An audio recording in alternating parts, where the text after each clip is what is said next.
Hi friends, welcome back to my YouTube channel. In this video, I'll be sharing you about my experience visiting 4 to 5 colleges. I visit 4 to 5 colleges today, and also I got to know much more about self finance. तो आज की इस video में मैं आपको सारी चीज़ें clarify करूँगी कि सेल्फ फाइनेंस होता क्या है और किसको फ़ी रीएम्बर्समेंट मिलेगा, किसको फ़ी रीएम्बर्समेंट नहीं मिलेगा और क्या पेमेंट क्या होता है और रेगुलर सीट्स क्या होते हैं, इनको सब क्या बोलते हैं, सारी चीज़ें हम डिटेल में डिस्कस करेंगे। और मैं ये वीडियो हिंदी में इसीलिए बना रही हूँ क्योंकि कुछ तेलुगु स्टूडेंट्स बोल रहे हैं कि मैम आप इंग्लिश में क्या कह रही है, कुछ समझ नहीं आ रहा। So I thought to make it video in a Hindi. तो गाइस पहले मैं स्टार्ट करूँगी कि कॉलेजेस के बारे से बताऊँगी कि कॉलेजेस में क्या हुआ। तो मैं इसमें से जो 3 कॉलेजेस जो है मैं वो माइनॉरिटी कॉलेजेस यानी कि मुस्लिम माइनॉरिटी कॉलेजेस अटेंड जाकर आई थी। और उसमें से 2 कॉलेजेस जो है मैं वेब काउंसलिंग में जिसके नेम्स दिए गए हैं वो कॉलेजेस को गई थी। तो गाइस एक्चुअली मेरी सिस्टर जो करी है वो एमएससी बायोकेमिस्ट्री के लिए अप्लाई करने वाली है, तो उनके लिए मैं गई थी कॉलेजेस को।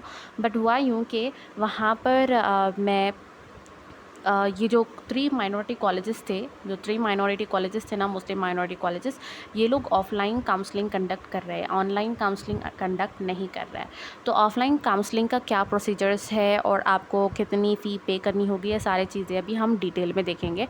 और ऑनलाइन काउंसलिंग बेटर है ऑनलाइन काउंसलिंग से जाना या फिर ऑफ़लाइन काउंसलिंग से कॉलेज में जाना बेटर है, ये भी मैं आपके साथ डिस्कस करूँगी। तो stay connected with me till the end, and if you are new on my channel please subscribe my channel. Okay, अब यहाँ पर अब हम बात कर लेते हैं। पहले मैं फ़र्स्ट शादान कॉलेज की बात कर रही हूँ।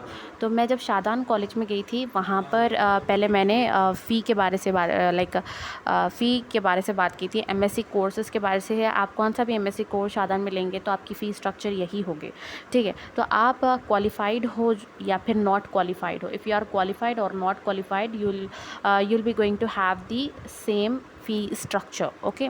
और मैनेजमेंट के लिए सिर्फ 10,000 इंक्रीज़ होगा। तो अभी मैं आपको फ़ी स्ट्रक्चर बताती हूँ। तो साधन में एमएससी का फ़ी स्ट्रक्चर है आपका 40K, ओके। 40,000 आपका फ़ी स्ट्रक्चर बताया जाएगा एमएससी का। और फिर इसके बाद आप अगर क्वालिफाइड हो तो वो लोग सिलेक्शन मेरिट लिस्ट के सिलेक्शन के बेस पे आप लोग को न्यूज़पेपर में सेलेक्टेड कैंडिडेट्स देंगे और आपको सेलेक्ट किया जाएगा, ठीक है। और बाहर के जो सीट्स होंगे वो मैनेजमेंट से फिल होंगे।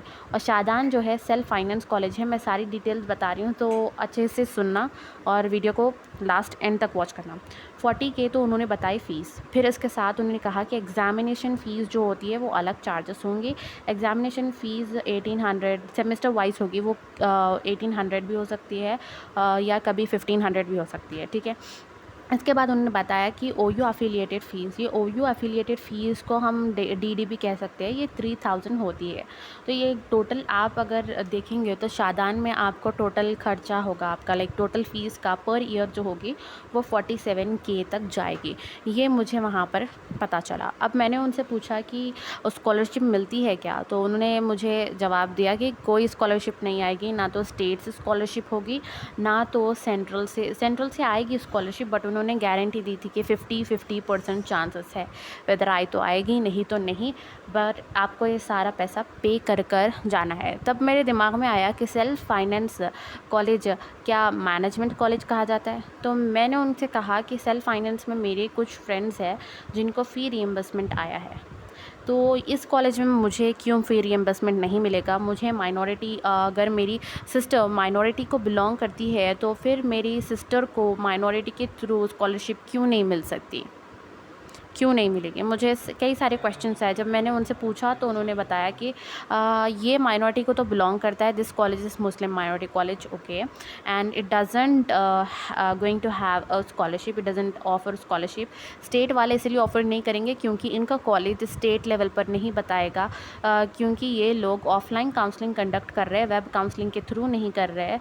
तो ये लोग जितनी चाहे आपसे फ़ीस ले सकते हैं। ऐसा है कि ये लोग अपने time like management type 2 type में डिवाइड कर रहे हैं, सेल्फ फाइनेंस में और मैनेजमेंट में डिवाइड कर कर ये लोग इसको दे रहे हैं। अब आप लोग परेशान हो जाएंगे, सेल्फ फाइनेंस मतलब मैनेजमेंट सीट होगी, तो नहीं, ये भी मैं क्लियर करूँगी लास्ट वीडियो तक, देखिएगा। अब इसके बाद मैं यहाँ से गई अनवर उलूम कॉलेज में। अनवर उलूम कॉलेज में वहाँ पर जाकर मैंने डिस्कस किया कि यहाँ की फ़ी स्ट्रक्चर क्या होगी अगर मुझे एमएससी बायोकेमिस्ट्री लेना है। तो उन्होंने मुझे बताया कि इसकी फ़ी स्ट्रक्चर है 60K, यानी कि 60,000। उन्होंने ऐसे मुझे चार्जेस नहीं बताए कि ओयू के एफिलिएशन कॉलेज की फ़ीस आपकी इतनी होगी, ऐसे कुछ चार्जेस नहीं बताए। सारे एडमिशन फॉर्म के 500 और ओयू एफिलिएशन चार्जेस और क्या बोलते हैं so you'll be having examination charges सारे इंक्लूड किया जाएगा ये 60K के अंदर, ये बताया गया मुझे अनवर उलूम में। ठीक है, फिर इसके बाद मैं वहाँ से निकल कर मदीना कॉलेज गए और वहाँ पर जब मैंने देखा तो उनसे पूछा तो उन्होंने बताया कि आपका जो चाहिए वो लोग 50K का एक पैकेज, सैलरी पैकेज, मतलब salary package I am saying 50K per year आपको फ़ी पे करनी होगी। इसके बाद मैं वहाँ से यहाँ पर अरोरा कॉलेज में गई। अरोरा कॉलेज में आपको ये वेब काउंसलिंग में इन्वॉल्व है, हमारे वेब काउंसलिंग में इन्वॉल्व है। तो मैंने सोचा कि यहाँ पर भी एक बार फ़ी स्ट्रक्चर पूछ लूँ। तो इन्होंने बताया कि 75,000 फ़ी स्ट्रक्चर होता है। अगर आप पे करने के लिए आए तो हम फ़ी का कंसेशन करेंगे, 57K फ़ी कंसेशन होगी और आपको एग्जामिनेशन फ़ी अलग से फ़ी पे करना होता है। ये था अरोरा कॉलेज का फ़ी स्ट्रक्चर फॉर एमएससी। फिर इसके बाद आप उस सेंट एनस कॉलेज की भी बात करती हूँ मैं। सेंट एनस कॉलेज में भी बताया गया सेल्फ फाइनेंस के थ्रू ये लोग ले रहे हैं 70K पे। एडमिशन फॉर्म के आपको 500 रुपीज़ पहले ही पे करना होता है और सारी चीज़ें, रैंक कार्ड, वो जो भी ज़ेरॉक्स कॉपी मांगेंगे वो सारी चीज़ें देना होगा। इस तरह से आपको मिलेगा। अब आपके दिमाग में एक ही क्वेश्चन आ रहा होगा, self finance is a management seat और नॉट, राइट? तो मेरे भी दिमाग में यही क्वेश्चन आया था कि how some of my friends got free seat. तो अब जब मेरे दिमाग में आ रहा था तो मैं अपनी सिस्टर की बता रही थी कि सेल्फ फाइनेंस कॉलेज मैनेजमेंट लगता है, बट मेरे फ्रेंड्स को तो फ़ी रिएम्बर्समेंट आया है, क्या करें? अब जब मुझे ऐसे दिमाग में चल रहा था तो मैं कॉन्टैक्ट करी अपने फ्रेंड से और लोग से पूछा कि सेल्फ फाइनेंस कॉलेज का क्या मसला है। Then I got to know कि देखिए सेल्फ फाइनेंस में ये होता है, आप अगर वेब काउंसलिंग के थ्रू जाते हो, यानी कि वेब काउंसलिंग के थ्रू, समझते हो वेब काउंसलिंग क्या होता है? अब आपके पास वेब काउंसलिंग में कॉलेज की लिस्ट दी जाएगी, ठीक है। चॉइस फिलिंग के टाइम पे आपको वेब ऑप्शन फिल करना होता है, राइट? आप किस कॉलेज में लेना चाहेंगे तो आप प्रेफरेंस ऑफ चॉइस रखोगे, फर्स्ट, सेकेंड, थर्ड पे अपने अपने कॉलेजेस रखोगे, राइट? तो ये कॉलेजेस जब आप रखोगे ना, जो कॉलेजेस के नेम्स दिए जाएंगे उसको आप वेब ऑप्शंस के थ्रू जाते हैं और आपको सपोज़ फर्स्ट कॉलेज नहीं है, सेकंड नहीं है, बट थर्ड कॉलेज आ चुका है। तो इस थर्ड कॉलेज में आप वेब काउंसलिंग के थ्रू गए हो और वेब काउंसलिंग के थ्रू ही आप अपना कॉलेज में अलॉटमेंट करवाते हो, चाहे वो सेल्फ फाइनेंस हो, वो कॉलेज चाहे सेल्फ फाइनेंस हो, चाहे वो पेमेंट का कॉलेज हो, चाहे वो रेगुलर कॉलेज हो, कुछ भी हो, आपको यहाँ पर फ़ी रिएम्बर्समेंट ज़ीरो मिलेगा अगर आप जाएंगे।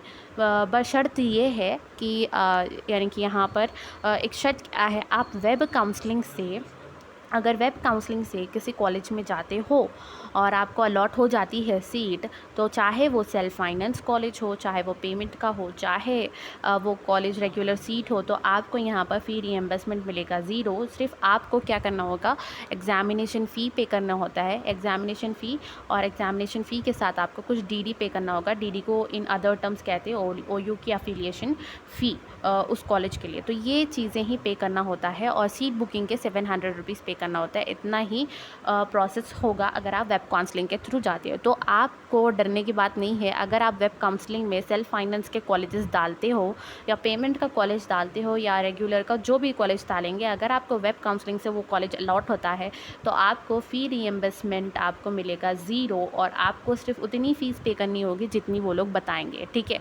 ज़्यादा फ़ीस पे करने की नहीं ज़रूरत पड़ती है। अब बात करते हैं रेगुलर सीट वालों को और सेल्फ फाइनेंस को, दोनों को तो फ़ी रिएम्बर्समेंट आता है, पर फीस थोड़ा सेल्फ फाइनेंस को ज़्यादा पे करना होता है। फॉर एग्जांपल रेगुलर कॉलेजेस वालों को सिर्फ एग्जामिनेशन फ़ी पे करनी होती है डीडी और 700 सीट बुकिंग के। तो यहाँ पर भी सेल्फ फाइनेंस में एग्जामिनेशन फ़ी, डीडी और 700 रुपीज़ पे करना होता है। अपार्ट फ्रॉम दैट उन लोग को 1500 रुपीज़ ज़्यादा देना होते हैं ताकि कॉलेज के मेंटेनेंस चार्जेस वगैरह हो। अब ये कॉलेजेस में वैरी करता है, थोड़े कॉलेजेस 1300 लेंगे तो थोड़े 1500 लेंगे या फिर थोड़े 2000 लेंगे, तो ये डिपेंड ऑन द कॉलेजेस। तो ये होता है रेगुलर और सेल्फ फाइनेंस के डिफरेंसेस और फी रियम्बर्समेंट किसको मिलेगा।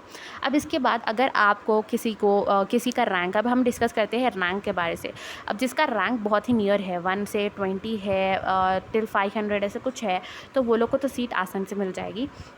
बट जिसके रैंक ज़्यादा है और फार है, 1000 पे है, ओके, जिसका रैंक 1K पे है या फिर 25K पे है, तो ऐसे रैंक वालों को क्या करना चाहिए, ठीक है। ये लोग को क्या करना चाहिए, 1000 पे है, 2500 पे है, तो ऐसे रैंक वालों को क्या करना चाहिए और उन लोग को कैसे सीट मिलती है। तो ये जो स्टूडेंट है ये सेल्फ फाइनेंस के थ्रू जा सकते हैं 1 ईयर वेस्ट ना करके, ठीक है।